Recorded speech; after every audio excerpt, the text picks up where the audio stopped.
এনবিআরের সহকারী কর কমিশনারের ঘুষ নেয়ার ঘটনায় ঘুষদাতা এস এ পরিবহনের মালিক সালাউদ্দিন আহমেদ ও তার আইনজীবীর ব্যাংক হিসাব জব্দ করেছে জাতীয় রাজস্ব বোর্ড। পাশাপাশি তাদের আয়কর নথিও যাচাই শুরু করেছে সংস্থাটি।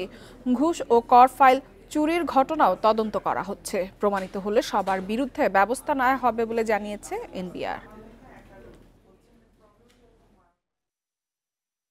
এসি পরিবহনের মালিক ও ব্যবসায়ী সালাউদ্দিন আহমেদের আয়কর নথি করঞ্চল ৫ থেকে বের করে নিয়ে যান তার আয়কর আইনজীবী ওবায়দুল হক সরকার।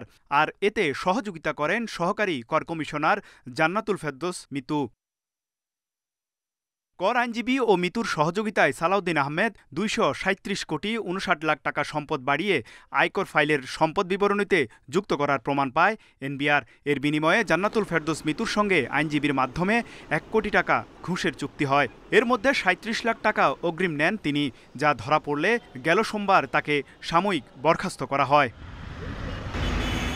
এরই মধ্যে ঘুষদাতা সালাউদ্দিন আহমেদ ও তার আইনজীবীর ব্যাংক হিসাব তলব ও জব্দ করেছে এনবিআর। আমরা আইনে কী সুবিধা নিতে পারি, কী ধরনের স্টেপ নিতে পারি, সেটা একটা আছে।